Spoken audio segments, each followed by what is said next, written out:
Hello दोस्तों, आप सभी का स्वागत है करंट अफेयर्स की क्लास में। आपकी स्क्रीन पर क्वेश्चंस दिख रहे हैं करंट अफेयर्स के।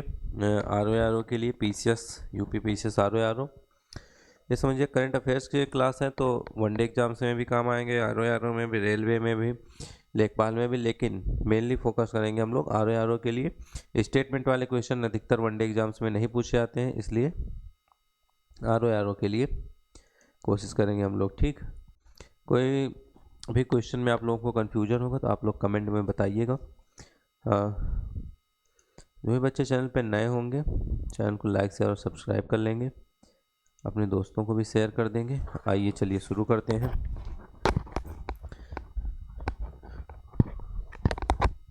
नमस्कार दोस्तों, आपके सामने करंट अफेयर्स का क्वेश्चन दिख रहा है। हम लोग इसको आइए देखते हैं क्या हो जाएगा इसका आंसर। सभी लोग फटाफट जुड़ जाएंगे, शेयर कर देंगे।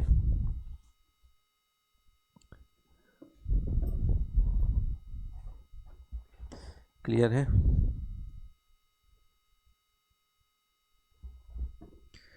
पहला क्वेश्चन जो स्क्रीन पर आपके दिख रहा है, हमने जो बिहार पीसीएस का आप लोगों को क्वेश्चन सॉल्व कराया था, पीवाईक्यू सॉल्व कराए थे और करंट अफेयर सॉल्व कराए थे। बिहार में लगभग 40 से 45 क्वेश्चन हमारी क्लास से आए थे।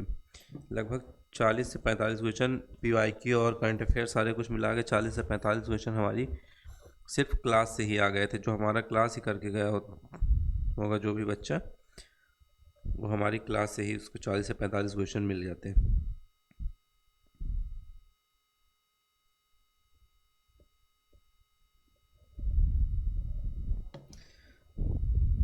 आइए चलिए शुरू करते हैं। भारत और डेनमार्क, किसकी बात हो रही है? भारत और डेनमार्क की बात हो रही है। ठीक, ने छोटी नदियों के पुनरुद्धार और प्रबंधन में उत्कृष्टता लाने के लिए वाराणसी में स्वच्छ नदियों पर स्मार्ट प्रयोगशाला, कहाँ पर? स्वच्छ नदियों पर स्मार्ट प्रयोगशाला SLCR स्थापित करने के लिए साझेदारी की है। इस प्रयोगशाला का उद्देश्य उत्तर प्रदेश में यमुना की एक सहायक नदी, कौन सी? यमुना की एक सहायक नदी वरुणा को पुनर्जीवित करने के लिए, किसको? वरुणा को पुनर्जीवित करने के लिए दोनों देशों की विशेषज्ञता का लाभ उठाना है। किसका? दोनों देशों की विशेषज्ञता का लाभ उठाना है। उपयुक्त में से कौन सा कथन सही है? हमें क्या करना है? सही कथन बताना है। तो कौन सा कथन सही है? ऑप्शन ए केवल एक। कौन सा कथन सही है? ऑप्शन ए केवल एक सही है। भारत और डेनमार्क ने छोटी नदियों के पुनरुद्धार प्रबंधन में उत्कृष्टता लाने के लिए वाराणसी में स्वच्छ नदियों पर स्मार्ट प्रयोगशाला SLCR स्थापित करने की साझेदारी की है। क्लियर है? आइए नेक्स्ट क्वेश्चन की तरफ हम लोग बढ़ते हैं।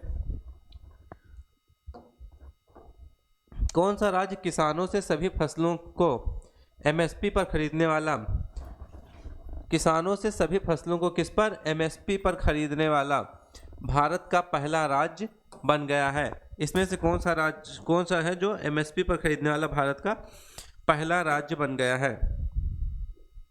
ठीक, आप लोग वही कमेंट में आंसर करते रहिएगा। ठीक, तो किसकी बात कर रहे थे हम लोग? हरियाणा। कौन सा राज्य है? हरियाणा है जो कि पहला राज्य बन गया है।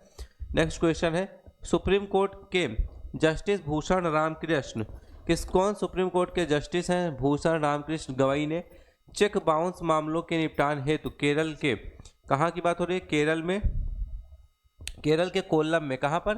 केरल के कोल्लम में 24/7, ठीक है, 24/7 ऑन कोर्ट्स नाम से भारत की पहली डिजिटल अदालत का उद्घाटन किया।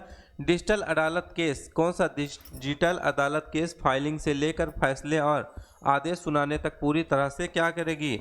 यह ऑनलाइन काम करेगी। इसमें से कौन सा कथन सही है? तो कौन सा कथन सही है इसमें से? Option C. कौन सा? ऑप्शन सी 1 और 2 दोनों कथन बिल्कुल सही हैं। कौन सा कथन सही है? ऑप्शन सी 1 और 2 दोनों कथन सही है। आइए अगले क्वेश्चन की तरफ बढ़ते हैं।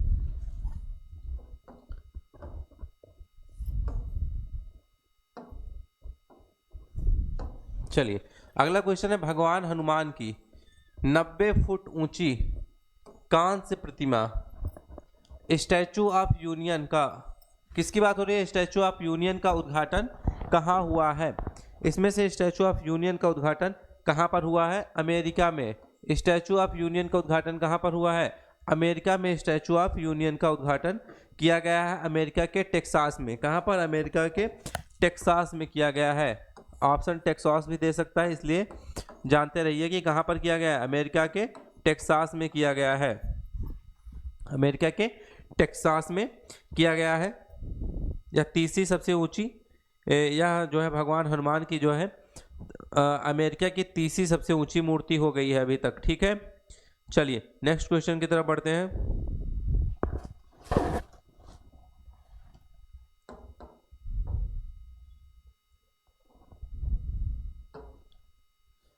नेक्स्ट क्वेश्चन है, अगस्त 2024 में नागालैंड, ठीक है सही कर लीजिए, नागालैंड आपदा जोखिम हस्तांतरण पैरामीट्रिक बीमा समाधान DRTPS लागू करने वाला देश का पहला राज्य बन गया है। दूसरा क्या है? Nagaland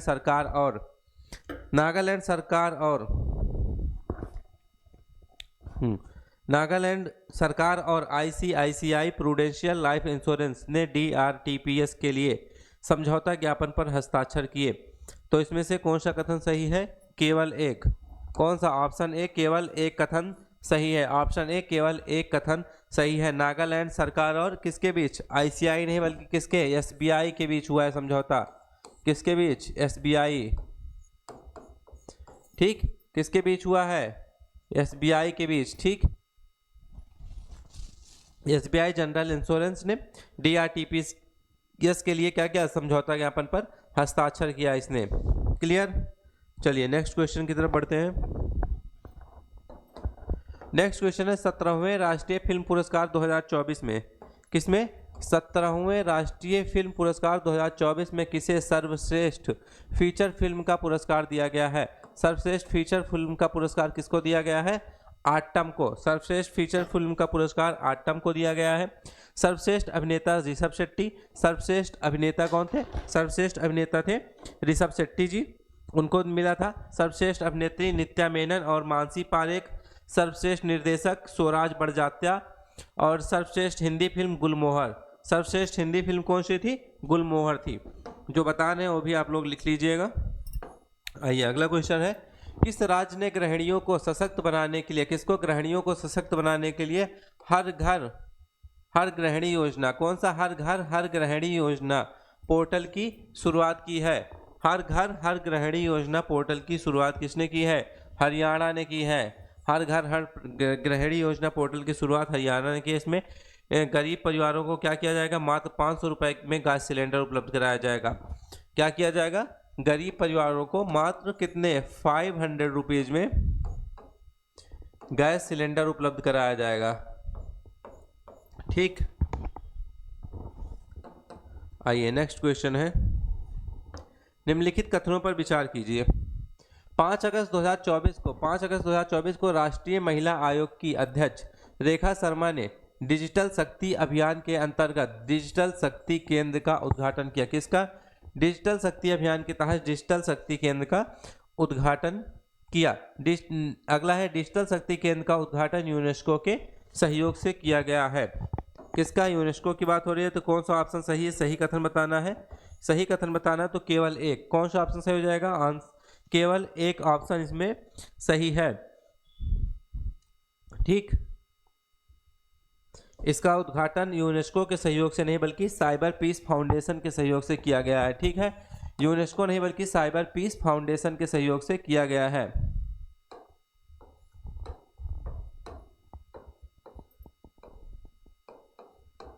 cyber Peace foundation,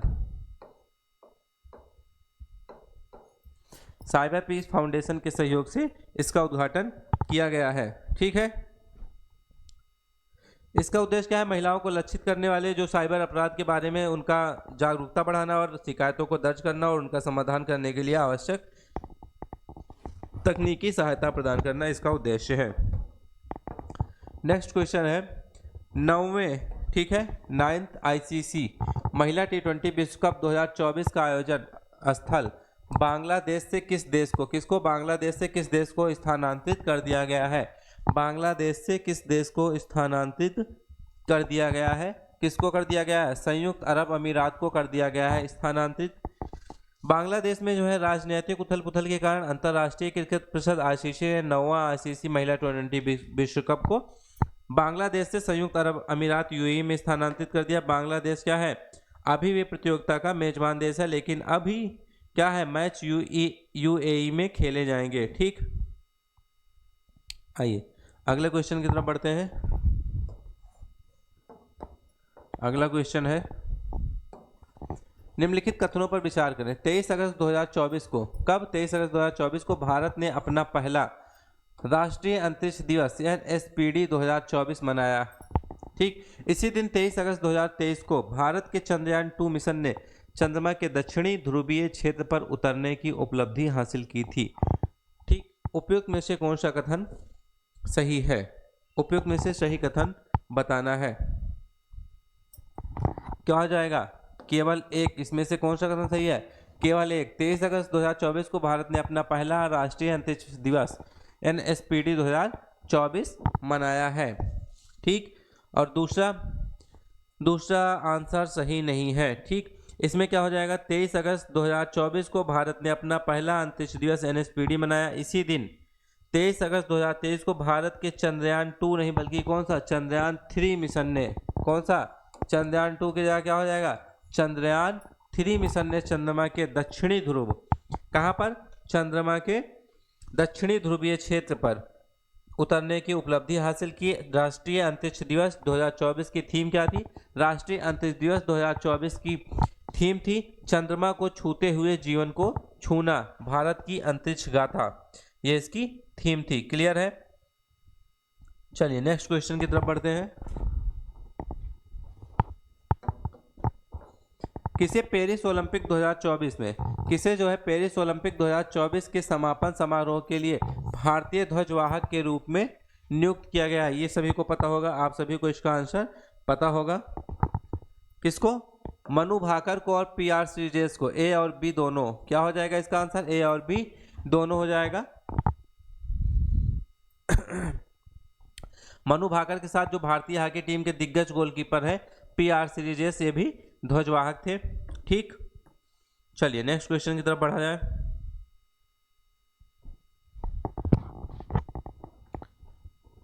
next question है, वर्ष 2024 में प्रथम बिम्स्टेक व्यापार शिखर सम्मेलन, प्रथम बिम्स्टेक व्यापार शिखर सम्मेलन की मेजबानी कहाँ की जाएगी? ध्यान दीजिएगा, ये सारे क्वेश्चन पूछे जरूर जाते हैं एग्जाम में। ठीक है, तो थोड़ा सा ध्यान से पढ़िएगा। चलिए, तो कहाँ पर? नई दिल्ली में की जाएगी। बिम्स्टेक, प्रथम बिम्स्टेक व्यापार शिखर सम्मेलन की मेजबानी कहाँ की जाएगी? नई दिल्ली में की जाएगी।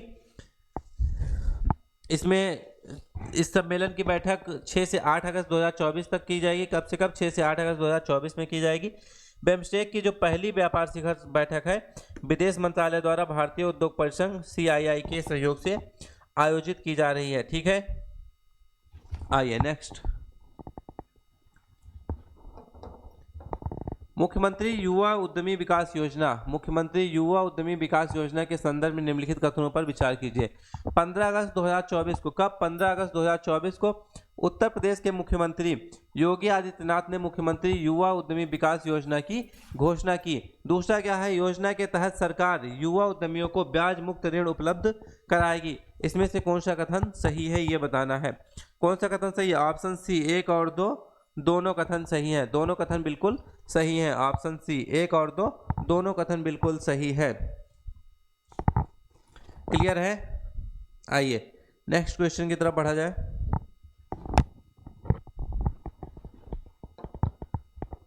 टाइम पत्रिका की 2024 के विश्व के, किसकी? टाइम पत्रिका में 2024 के विश्व के सबसे महान स्थानों की सूची में कितने भारतीय स्थानों को शामिल किया गया है? इसमें से जो है कितने महान भारतीय स्थानों को 2024 की सूची में शामिल किया गया है? तो कितने? 3 भारतीय स्थानों को शामिल किया गया है। कौन कौन से? मुंबई स्थित जो बच्चों का एक अनोखा संग्रहालय है, ठीक, और म्यूजियम ऑफ सॉल्यूशंस म्यूशो, हैदराबाद स्थित एक फैक्ट्री मनम चॉकलेट, तथा हिमाचल प्रदेश स्थित एक रेस्टोरेंट मतलब रेस्टोरेंट जैसे टाइप का जो होता है उसी के बारे में बात हो रही है। NAR। ठीक,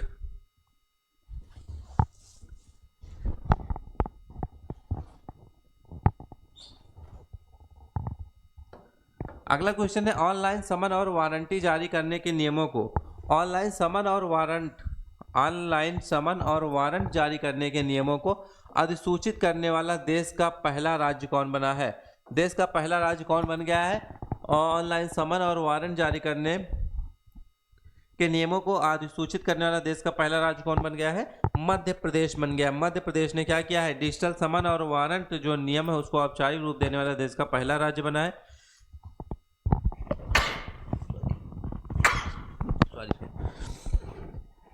सॉरी, ठीक है। मध्य प्रदेश ने क्या किया? नए कानूनों के अंतर्गत डिजिटल तरीके से समन और वारंट जारी करने की अनुमति दी है। क्लियर है? चलिए नेक्स्ट क्वेश्चन की तरफ बढ़ते हैं। नेक्स्ट क्वेश्चन है 29 जुलाई 2024 को केंद्रीय संस्कृति एवं पर्यटन मंत्री गजेंद्र सिंह शेखावत ने फतेहपुर सीकरी में, कहां पर? फतेहपुर सीकरी में विश्व धरोहर स्थल संग्रहालय का उद्घाटन किया। किसका? विश्व धरोहर स्थल संग्रहालय का उद्घाटन किया। यह संग्रहालय भारतीय पुरातत्व सर्वेक्षण की एक सुविधा है जिसे आगा खान, किसकी बात हो रही है? आगा खान संस्कृति ट्रस्ट के सहयोग से डिजाइन और निर्मित किया गया है। तो क्या बताना है इसमें से? निम्नलिखित में से कौन सा कथन सही है? कौन सा कथन सही है? ऑप्शन बी केवल 2 सही है। ऑप्शन बी केवल 2 सही है। ठीक। 29 जुलाई 2024 को केंद्रीय संस्कृति और पर्यटन मंत्री श्री गजेंद्र सिंह शेखावत, ठीक है, ने हुमायूं के मकबरे में, कहां पर? हुमायूं के मकबरे, ठीक, हुमायूं के मकबरे में विश्व धरोहर स्थल संग्रहालय कर का क्या किया था? उद्घाटन किया था। ठीक, ध्यान दीजिएगा, हुमायूं के मकबरे की बात हो रही है। ठीक, भारत की पहली एकीकृत कृषि निर्यात सुविधा कौन सी? भारत की पहली एकीकृत कृषि निर्यात सुविधा किस बंदरगाह पर स्थापित की जाएगी? किस बंदरगाह पर स्थापित की जाएगी? कहां पर? जवाहरलाल नेहरू बंदरगाह। भारत की पहली एकीकृत कृषि निर्यात सुविधा किस बंदरगाह पर स्थापित की जाएगी? जवाहरलाल नेहरू बंदरगाह पर स्थापित की जाएगी। क्लियर है? जवाहरलाल नेहरू बंदरगाह मुंबई में क्या है? भारत की पहली एकीकृत कृषि निर्यात सुविधा विकसित कर रहा है। कैसा? भारत का पहला एकीकृत कृषि निर्यात सुविधा विकसित कर रहा है। भारत ने किस देश के साथ, भारत ने जो है किस देश के साथ आपूर्ति सुरक्षा व्यवस्था सिक्योरिटी सप्लाई अरेंजमेंट सोशा समझौते पर हस्ताक्षर किए हैं? तो भारत ने किसके साथ सोशा समझौते पर हस्ताक्षर किए हैं? अमेरिका के साथ। किसके साथ हस्ताक्षर किए हैं इसने? सोशा समझौते पर। अमेरिका के साथ इसने सोशा समझौते पर हस्ताक्षर किए हैं। भारत 18वां देश है जिसके साथ अमेरिका ने क्या किया? आपूर्ति सुरक्षा समझौते पर हस्ताक्षर किया है। समझौता क्या है? गैर वैधकारी। इसके तहत अमेरिका भारतीय कंपनियों से क्या करेगा?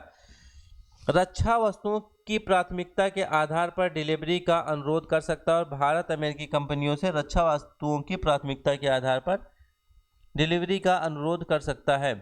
क्लियर है? चलिए नेक्स्ट क्वेश्चन की तरफ बढ़ा जाए। नेक्स्ट क्वेश्चन है राष्ट्रपति द्रौपदी मुर्मू ने भारतीय कृषि अनुसंधान परिषद ICAR द्वारा विकसित 61 फसलों की 109 नई किस्मों का अनावरण किया। 109 कितना? 109 नई फसल किस्मों में से 34 खेती की फसलें और 27 बागवानी फसलें शामिल हैं। निम्नलिखित में से कौन सा कथन सही नहीं है? ऑप्शन ए केवल 1। ऑप्शन ए केवल 1 जो है सही नहीं है।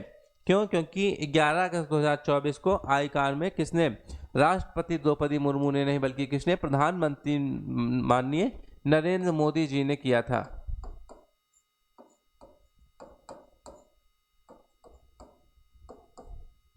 ठीक, किसने? नरेंद्र मोदी जी ने भारतीय कृषि फसलों की नई किस्मों का अनावरण किया है। क्लियर है? आइए नेक्स्ट क्वेश्चन की तरफ बढ़ा जाए। राष्ट्रीय हिंदी विज्ञान सम्मेलन, ठीक है, राष्ट्रीय हिंदी विज्ञान सम्मेलन 2024 के संदर्भ में निम्नलिखित कथनों पर विचार कीजिए। 30 एवं 31 जुलाई 2024 को राष्ट्रीय हिंदी विज्ञान सम्मेलन 2024 का चौथा संस्करण उत्तर प्रदेश की राजधानी लखनऊ में आयोजित किया गया। इस सम्मेलन का विषय अमृत काल में राष्ट्रीय वैज्ञानिक चेतना का उन्नयन था। इस सम्मेलन का विषय क्या था? अमृत काल में राष्ट्रीय वैज्ञानिक चेतना का उन्नयन। कौन सा कथन सही है? ऑप्शन ए केवल एक। कौन सा? ऑप्शन ए केवल एक सही है इसमें से। ठीक, कौन सा? केवल एक सही है। और इसका विषय क्या था? मध्य प्रदेश के मुख्यमंत्री डॉक्टर मोहन यादव ने इसका उद्घाटन किया था।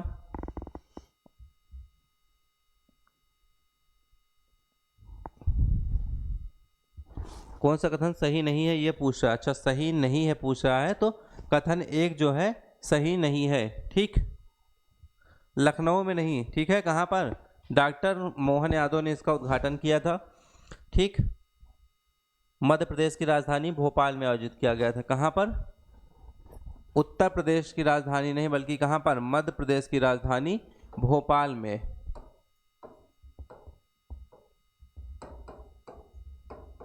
मध्य प्रदेश की राजधानी भोपाल में डॉक्टर मोहन यादव ने उद्घाटन किया था। क्लियर है? चलिए नेक्स्ट क्वेश्चन। विश्व आर्थिक मंच द्वारा जारी यात्रा और पर्यटन विकास सूचकांक 2024। विश्व आर्थिक मंच द्वारा जारी यात्रा और पर्यटन विकास सूचकांक 2024 में भारत किस स्थान पर, इसमें से भारत जो है किस स्थान पर रहा है? भारत था इसमें से 39वें स्थान पर, 39। भारत किस स्थान पर रहा था? भारत 39वें स्थान पर रहा।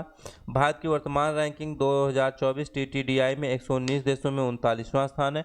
पहले पर संयुक्त राज्य अमेरिका है, दूसरे पर स्पेन है और तीसरे पर कौन सा है? तीसरे पर जापान है। क्लियर है? चलिए नेक्स्ट क्वेश्चन की तरफ बढ़ते हैं। निम्नलिखित कथनों पर विचार कीजिए। 15 अगस्त 2024 को नई दिल्ली में, कहाँ पर? नई दिल्ली में लाल किले से 78वें स्वतंत्रता दिवस समारोह के अवसर पर प्रधानमंत्री नरेंद्र मोदी ने, किसकी बात हो रही है? प्रधानमंत्री नरेंद्र मोदी ने अपना लगातार 11वां स्वतंत्रता दिवस भाषण दिया है। ठीक, 2024 के स्वतंत्रता दिवस की थीम समृद्ध भारत सशक्त भारत है। निम्नलिखित में से कौन सा कथन सही है? ऑप्शन ए केवल एक कथन सही है। कौन सा कथन सही है? ऑप्शन ए केवल एक कथन सही है। 2024 की थीम क्या थी? विकसित भारत 2047 है। ठीक, जो 2047 तक भारत को एक विकसित राष्ट्र बदलने के सरकार के दृष्टिकोण को दर्शाती है। विकसित भारत अपान 2047। ठीक है, 2047। क्लियर है? चलिए नेक्स्ट।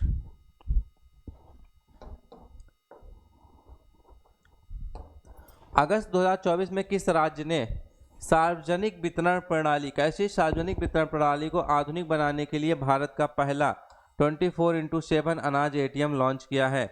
24x7 अनाज ATM किसने लॉन्च किया है? 24x7 अनाज ATM लॉन्च किया है उड़ीसा ने। किसने? उड़ीसा ने लॉन्च किया है। राष्ट्रीय खाद्य सुरक्षा अधिनियम यानी FSA, किसकी बात हो रही है? राष्ट्रीय खाद्य सुरक्षा अधिनियम यानी FSA के तहत लाभार्थियों को 24x7 खाद्यान्न उत्पन्न कराने के लिए अनाज ATM को लाया गया है। चलिए अगला क्वेश्चन है। 3 से 16 अगस्त 2024 के मध्य नई दिल्ली के जनपथ में स्थित हथकरघा हाट में 10वें राष्ट्रीय हथकरघा दिवस के उपलक्ष्य में विरासत प्रदर्शनी का आयोजन किया गया। किसका? विरासत प्रदर्शनी का आयोजन किया गया। यह कार्यक्रम भारत सरकार के वस्त्र मंत्रालय के तत्वाधान में राष्ट्रीय हैंडलूम विकास निगम लिमिटेड द्वारा आयोजित किया गया है। इसमें से कौन सा कथन सही है? सही कथन बताना है। तो कौन सा कथन सही है? ऑप्शन सी 1 और 2 दोनों कथन बिल्कुल सही हैं। ठीक है, कौन सा कथन सही है? ऑप्शन सी 1 और 2 दोनों कथन जो है बिल्कुल सही हैं। क्लियर है? राष्ट्रीय हथकरघा दिवस 7 अगस्त 2015 को प्रधानमंत्री नरेंद्र मोदी द्वारा चेन्नई में मनाया गया था। हर साल जो है 7 अगस्त को राष्ट्रीय हथकरघा दिवस के रूप में मनाया जाता है। थोड़ा दिवस पे आप लोग जरूर ध्यान दीजिएगा, क्योंकि दिवस इस समय आयोग जरूर पूछ रहा है। दिवस कई सारे पूछ रहा है, क्रोनोलॉजी में भी पूछ रहा है, इसलिए दिवस पर थोड़ा सा आप लोग ध्यान दीजिएगा। भारत के विदेश मंत्रालय और new space India limited, Bharat के विदेश मंत्रालय और न्यू स्पेस इंडिया लिमिटेड ने किस देश के मुनाल उपग्रह के प्रक्षेपण के लिए समझौता किया है? कौन सा उपग्रह की बात हो रही है? मुनाल उपग्रह की बात हो रही है। तो किस देश के? नेपाल की। किसकी बात हो रही है? नेपाल के जो है मुनाल उपग्रह के प्रक्षेपण के लिए इसमें समझौता किया गया है। अगला क्वेश्चन है, केंद्र सरकार ने 2027-28 तक 4,445 करोड़ रुपए के परिव्यय से ग्रीनफील्ड ब्राउनफील्ड साइटों पर 7 पीएम मेगा एकीकृत वस्त्र क्षेत्र और परिधान पीएम मित्र पार्क स्थापित करने को मंजूरी दी है। पीएम मित्र पार्क का आरंभ 2021 में वस्त्र मंत्रालय के अंतर्गत किया गया था। निम्नलिखित में से कौन सा कथन सही है? इसमें से कौन सा कथन सही है? तो ऑप्शन सी, 1 और 2 दोनों कथन बिल्कुल सही हैं। ठीक है, क्या है? दोनों कथन बिल्कुल सही है।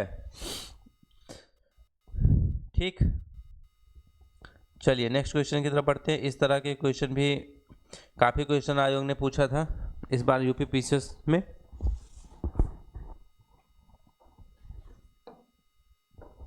निम्नलिखित कथनों पर विचार कीजिए।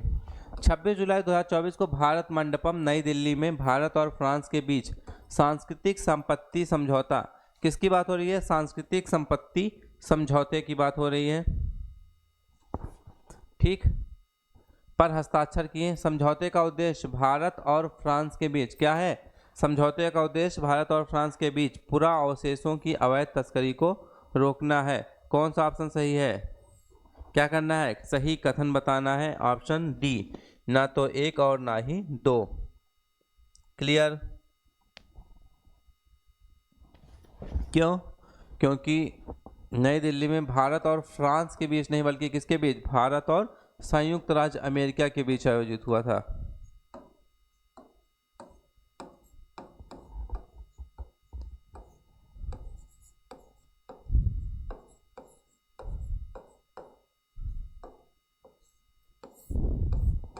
ठीक, भारत और फ्रांस नहीं बल्कि भारत और संयुक्त राज्य अमेरिका के बीच। समझौते का उद्देश्य क्या है? भारत और यूएसए के बीच पुरा अवशेषों की अवैध तस्करी को रोकना था इसका उद्देश्य। ठीक है,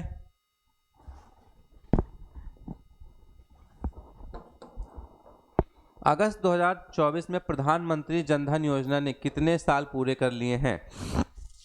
कब? अगस्त 2024 में प्रधानमंत्री जनधन योजना ने कितने साल पूरे कर लिए हैं? 10 साल। प्रधानमंत्री जनधन योजना ने 10 साल पूरे कर लिए अगस्त 2024 में। क्लियर? नेक्स्ट क्वेश्चन है, दक्षिण भारतीय आदिवासी ज्ञान केंद्र कानू का शुभारंभ किस राज्य में किया गया है? किसका शुभारंभ? कानू का शुभारंभ जो है किस राज्य में किया गया है?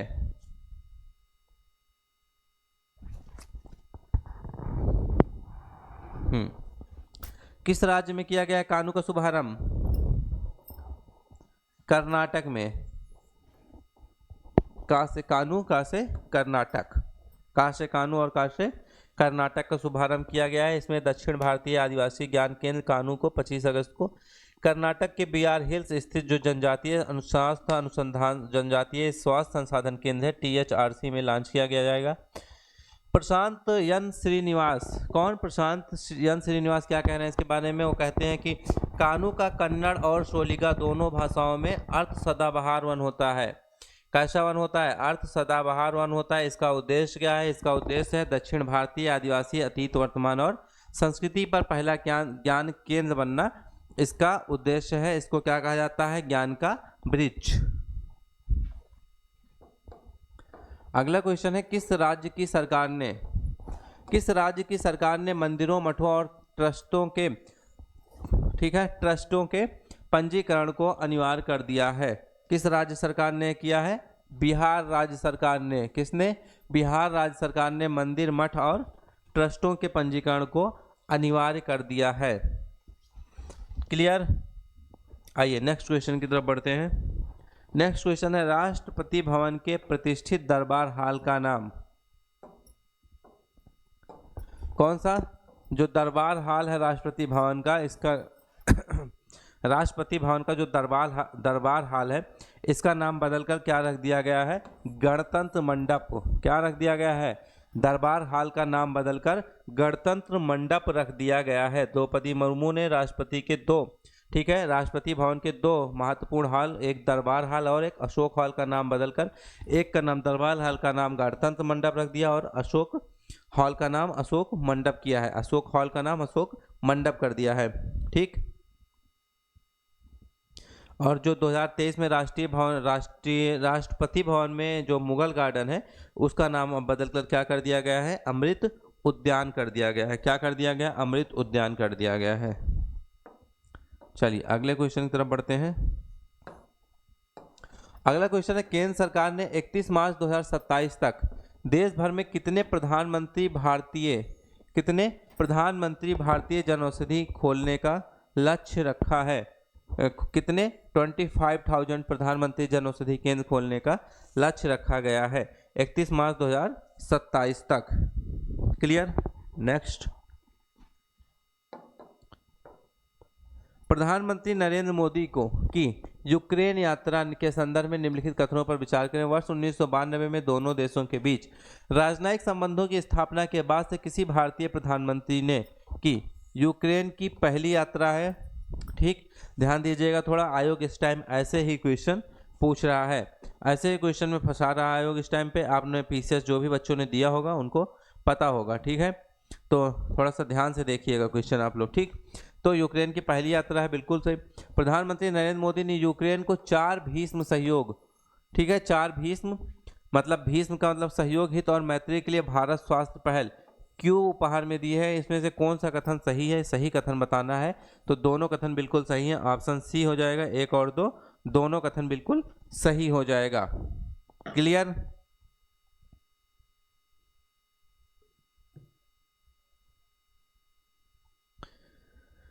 चलिए अगले क्वेश्चन की तरफ बढ़ा जाए।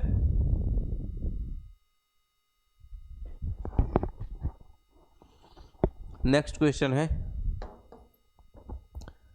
फोर्ब्स द्वारा प्रकाशित फोर्ब्स क्लाउड 100 सूची 2024 में भारतीय पेमेंट गेटवे प्लेटफॉर्म रेजर पे को शामिल किया गया है। ठीक है, किसको? भारतीय पेमेंट गेटवे प्लेटफॉर्म रेजर पे को शामिल किया गया है। ठीक, अगला क्या है? बेंगलुरु स्थित रेजर पे सॉफ्टवेयर प्राइवेट लिमिटेड को सूची में 40वां स्थान मिला है। प्राइवेट लिमिटेड को सूची में कौन सा स्थान मिला है? सूची में 40वां स्थान मिला है। ध्यान दीजिएगा क्या पूछ रहा है, कौन सा सही नहीं है? तो कौन सा सही नहीं? ऑप्शन बी जो है सही नहीं है। क्लियर है? क्यों? क्योंकि इसको सूची में 40वां स्थान नहीं बल्कि कौन सा स्थान मिला है? 17वां स्थान, 70 स्थान मिला है। कौन सा स्थान मिला है? 70 स्थान मिला है इसको। क्लियर है? पिछले वर्ष इसको 49 स्थान पर रखा गया है। ठीक, आइए अगले क्वेश्चन की तरफ बढ़ते हैं। नेक्स्ट क्वेश्चन है, मोइदम्स अहोम राजवंश, कौन सा? मोइदम्स अहोम राजवंश की टीला दफन प्रणाली, कौन सी टीला दफन प्रणाली को यूनेस्को की विश्व धरोहर स्थल सूची की सांस्कृतिक श्रेणी में शामिल किया गया है या किस राज्य में स्थित है? कौन सी विश्व धरोहर की सांस्कृतिक श्रेणी में शामिल किया गया है या किस राज्य में स्थित है? यह असम राज्य में स्थित है। कहाँ पर स्थित है ये? असम राज्य में स्थित है। भारत का कौन सा ये है? 43वां स्थल है, 43।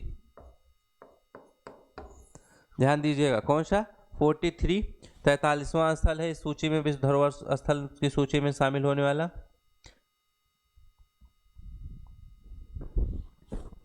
यह पहली बार जो है यूनेस्को विश्व धरोहर समिति का भारत में पहली बार 21 से 31 जुलाई 2024 तक नई दिल्ली में इसका आयोजन किया गया था पहली बार। ठीक,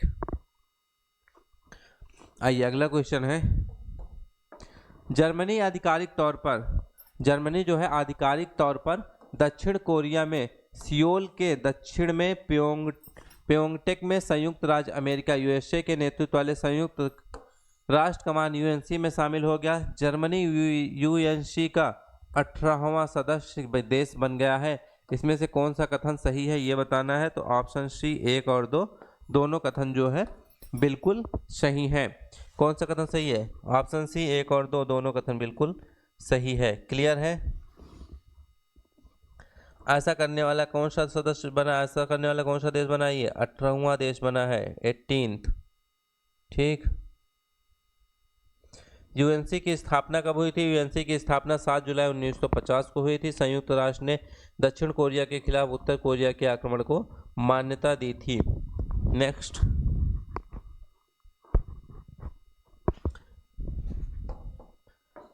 भारत के 500वें सामुदायिक रेडियो स्टेशन, कौन सा? 500 सामुदायिक रेडियो स्टेशन अपना रेडियो 19 FM का उद्घाटन कहाँ पर हुआ है? इसका उद्घाटन कहाँ हुआ है? आइजोल मिजोरम में। इसका उद्घाटन कहाँ हुआ? इसका उद्घाटन हुआ है मिजोरम आइजोल में। 500वां 500 सामुदायिक रेडियो है। इसको मिजोरम की राजधानी आइजोल में स्थित भारतीय जनसंचार संस्थान IIMC की परिसर में स्थापित किया गया है।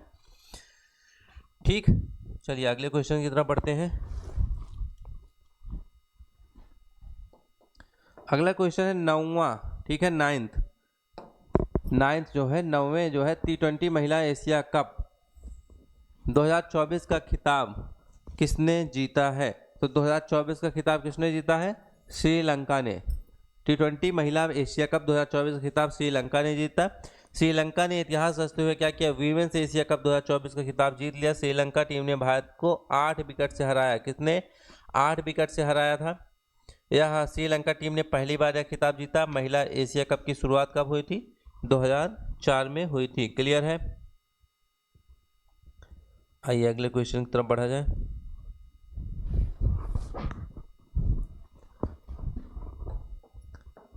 अगस्त 2024 में, कब? अगस्त 2024 में आजीवन उपलब्धि के लिए राष्ट्रीय भूवैज्ञानिक पुरस्कार 2023, कौन सा राष्ट्रीय भूवैज्ञानिक पुरस्कार 2023 से किसे सम्मानित किया गया है? राष्ट्रीय भूवैज्ञानिक पुरस्कार 2023 से किसे सम्मानित किया गया है? किसको सम्मानित किया गया है? धीरज मोहन बनर्जी को सम्मानित किया गया है राष्ट्रीय भूवैज्ञानिक पुरस्कार 2023 से।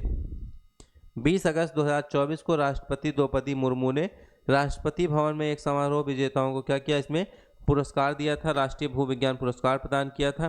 भारतीय राष्ट्रीय विज्ञान अकादमी INSA को क्या किया था? इसमें प्रोफेसर जो थे, प्रोफेसर वैज्ञानिक धीरज मोहन बनर्जी को लाइफ टाइम अचीवमेंट पुरस्कार दिया गया था। क्लियर? चलिए अगले क्वेश्चन की तरफ बढ़ते हैं। अगला क्वेश्चन है अगस्त 2024 में प्रारंभिक बाल्यावस्था शिक्षा। अगस्त 2024 में प्रारंभिक बाल्यावस्था शिक्षा को बढ़ावा देने के लिए आरंभ कार्यक्रम किस राज्य द्वारा शुरू किया गया है? कौन सा कार्यक्रम की बात हो रही है? आरंभ कार्यक्रम की बात हो रही है। तो आरंभ कार्यक्रम किस राज्य ने शुरू किया है? आरंभ कार्यक्रम शुरू किया है पंजाब राज्य ने। किसने? आरंभ कार्यक्रम किसने शुरू किया है? आरंभ कार्यक्रम शुरू किया है पंजाब राज्य ने। पंजाब में क्या है? बचपन की शिक्षा को बढ़ावा देने के उद्देश्य से यह कार्यक्रम को शुरू किया गया है। कौन से कार्यक्रम? आरंभ कार्यक्रम को शुरू किया गया है।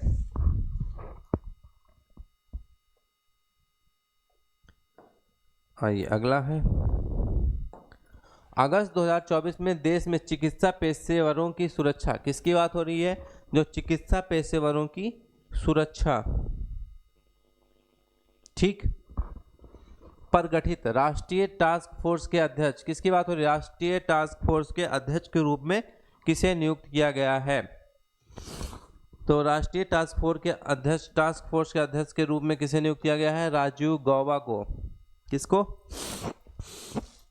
राजीव गौबा को जो है राष्ट्रीय टास्क फोर्स के रूप में नियुक्त किया गया है।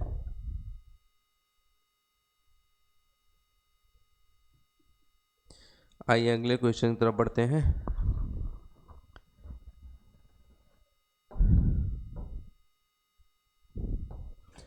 INS अरिघात, किसकी बात हो रही है? INS अरिघात की बात हो रही है यहाँ पर। किसकी? INS अरिघात। संदर्भ में निम्नलिखित कथनों पर विचार कीजिए। इसमें से 29 अगस्त 2024 को रक्षा मंत्री राजनाथ सिंह की उपस्थिति में भारतीय नौसेना ने विशाखापट्टनम में अपनी दूसरी परमाणु पनडुब्बी INS अरिघात, कौन सा INS अरिघात को नौसेना में शामिल किया। INS अरिहंत अरिहंत श्रेणी की स्वदेशी पनडुब्बियों में पहली पनडुब्बी है। निम्नलिखित में से कौन सा कथन सही नहीं है? ध्यान दीजिएगा, ऑप्शन बी केवल 2। कौन सा कथन सही नहीं है? ऑप्शन बी केवल 2। दूसरा कथन सही नहीं है, बल्कि पहला कथन क्या है? सही है। ठीक, ये INS अरिहंत श्रेणी की स्वदेशी में पहली पनडुब्बी नहीं है, बल्कि कैसी? दूसरी पनडुब्बी है। ध्यान दीजिएगा, इसीलिए क्या है? दूसरा कथन सही नहीं है। ठीक, तो पहला कथन बिल्कुल सही है, दूसरा कथन सही नहीं है। ध्यान दीजिएगा, इसमें सही कथन नहीं पूछ रहा था।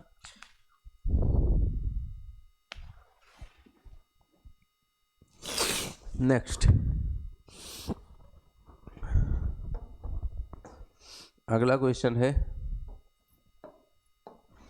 निम्नलिखित कथनों पर विचार कीजिए। भारत बायोटेक इंटरनेशनल लिमिटेड ने सिंगल स्ट्रेन ओरल हैजा वैक्सीन OCV हिलकोल, कौन सा? OCV हिलकोल VVV 131 लॉन्च किया। कौन सा? B और V 131 लॉन्च किया है। ठीक, भारत बायोटेक ने इसे हिलमैन लैबोरेटरीज से साइंसेस के तहत विकसित किया है। क्या पूछ रहा है? कौन सा कथन सही है? ऑप्शन सी 1 और 2 दोनों कथन बिल्कुल सही हैं। क्लियर है? किसी क्वेश्चन में कोई कंफ्यूजन? कमेंट में जरूर बताइएगा आप लोग, किसी क्वेश्चन में कोई कंफ्यूजन होगा तो। आइए अगले क्वेश्चन की तरफ बढ़ते हैं। अगला क्वेश्चन है, नेगोशिएबल इंस्ट्रूमेंट्स एक्ट के मामलों को संभालने के लिए देश के पहले डिजिटल कोर्ट का उद्घाटन कौन सा कोर्ट? देश का पहला डिजिटल कोर्ट का उद्घाटन कहाँ पर किया गया है? देश का पहला डिजिटल कोर्ट का उद्घाटन कहाँ पर किया गया है? कोल्लम, केरल में किया गया है। कहाँ पर? केरल के कोल्लम में देश की पहली डिजिटल अदालत का उद्घाटन किया गया। इसे negotiable instrument act NI act के मामलों के निपटारे के लिए बनाया गया है। अदालत का उद्घाटन सुप्रीम कोर्ट के जज जस्टिस BR गवई ने किया था। डिजिटल अदालत में जो है शुरुआती फाइलिंग से लेकर अंतिम निर्णय तक सारा काम कैसा होगा? डिजिटल तरीके से होगा। क्लियर? नेक्स्ट क्वेश्चन है, किस राज्य ने दक्षिण एशिया की सबसे ऊंची संरचना किस राज्य ने दक्षिण एशिया की जो है सबसे ऊंची संरचना स्काई डेक परियोजना, कौन सी परियोजना? स्काई डेक परियोजना को बनाने की मंजूरी दी है। स्काई डेक परियोजना को बनाने की मंजूरी किसने दी है? कर्नाटक ने। स्काई डेक परियोजना को बनाने की मंजूरी किसने दी? कर्नाटक ने दी है। दक्षिण एशिया की क्या है? सबसे ऊंची संरचना होगी। कैसी? दक्षिण एशिया की सबसे ऊंची संरचना होगी। बेंगलुरु में बनने वाला जो स्काई डेक है 500 करोड़ रुपए की लागत से बनाया जाएगा। कितना? 500 करोड़ रुपए की लागत से बनाया जाएगा।